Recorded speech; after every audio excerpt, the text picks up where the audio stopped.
looking from out, looking in, I see somebody that came actually from a good family household.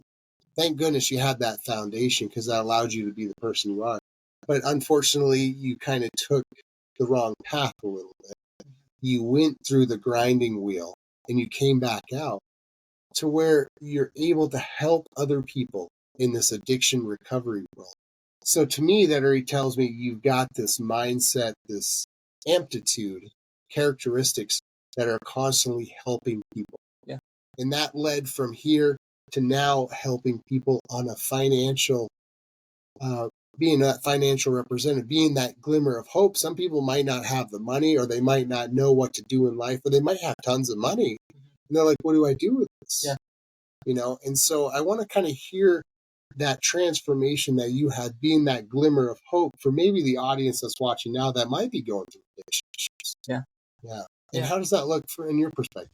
Yeah, I would just say, living in a life of being so selfish for so long, when you enter into recovery, that was the first thing I wanted to do, was help others. Right. And, now leading up to this point, I tried the app. It didn't work out, unfortunately, but it's always still a possibility.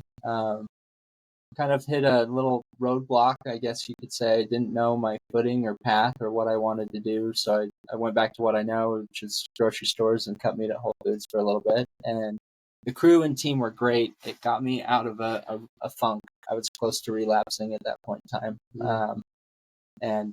But I just wasn't getting the fulfillment, like you said.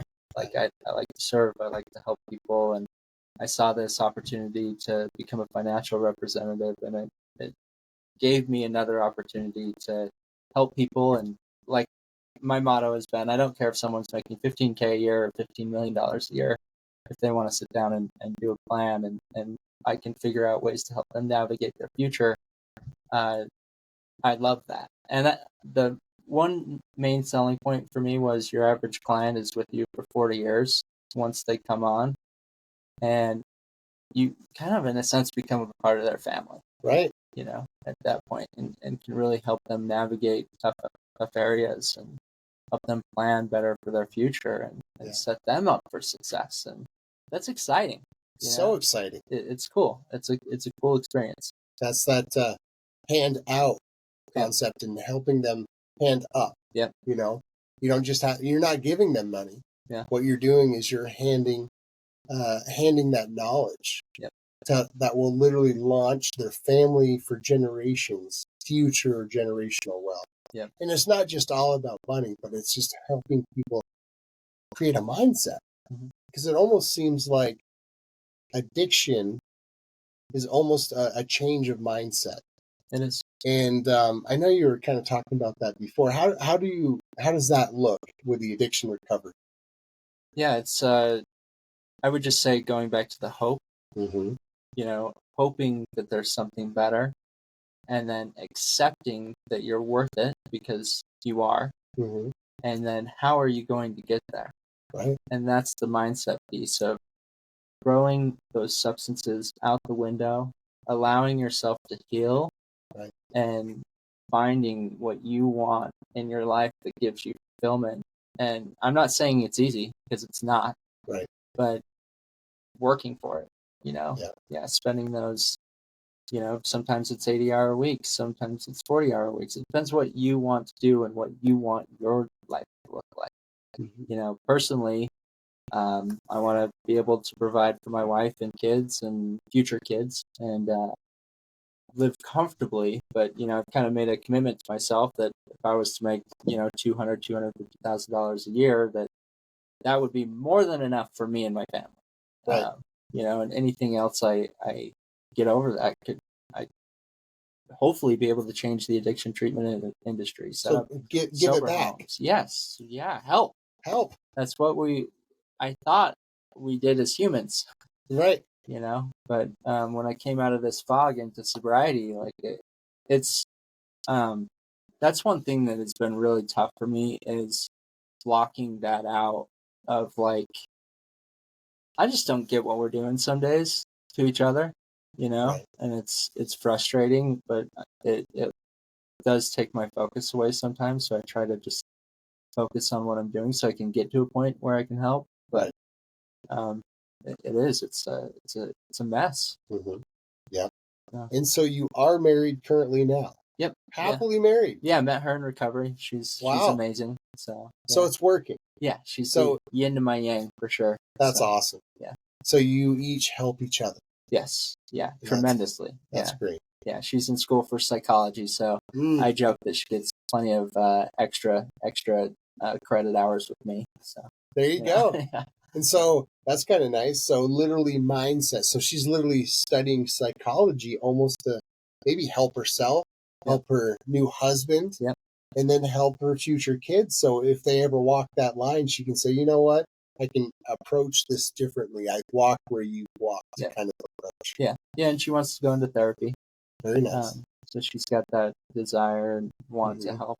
So, And so, I mean, looking at the audience right now and anyone that if you could give them advice, what kind of advice? Is there a piece of advice that can help them go from where they are kind of feeling like in the gutter to where you are today? What kind of advice could you give them? First thing is, anyone that's sober and just having a bad day, what I always do is just go back to gratitude. Regardless of what you want or where you want your life to be, there is always something to be grateful for. And just going back to that center and gratitude for those in recovery or seeking recovery or that are in addiction. Just there's a better life out there for you. There really is, and know that there are people that care and love you and are willing to help. All you've got to do is ask for it. Yeah. I think a lot of people probably took that to heart. And I think the one thing that speaks loudest to me is you're not forgotten. Yeah. You're not just a piece of sand on the beach. Yeah. Which I bet a lot of them probably don't even feel they are a piece of sand on the beach. And so everyone's got value. Everyone's got something to bring to the table.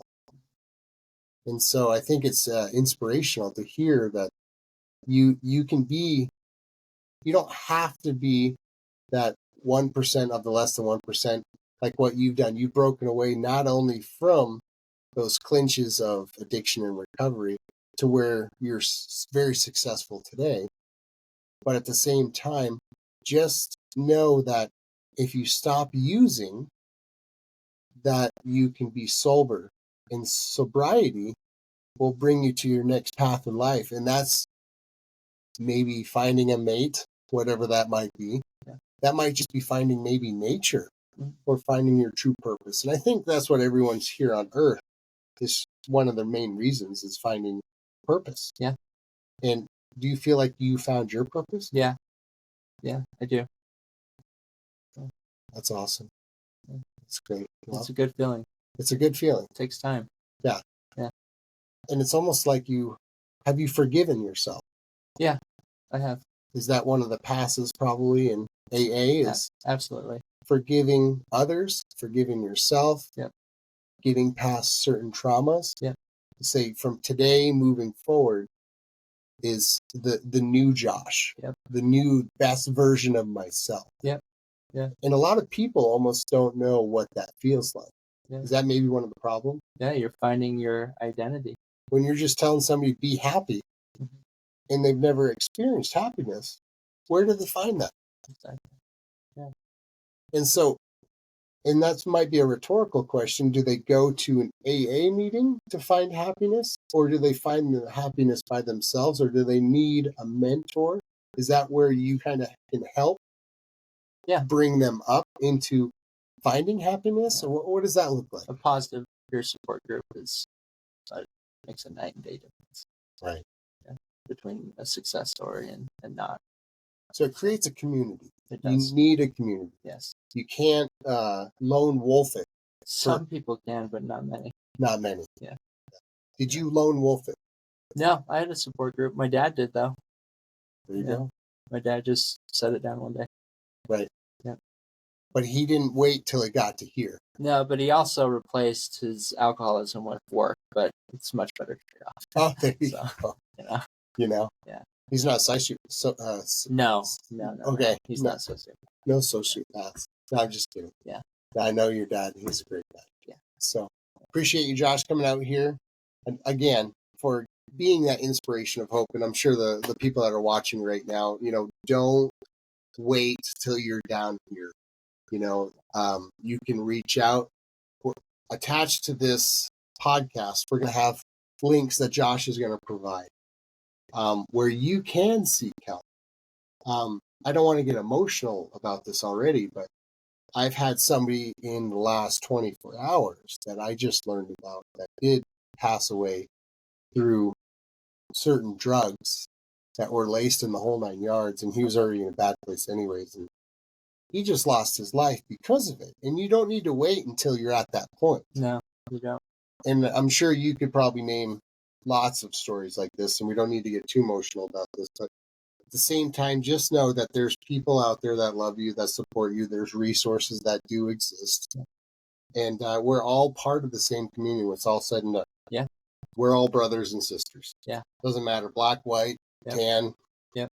It doesn't matter which bathroom you go to. We're all brothers and sisters. So, Yeah.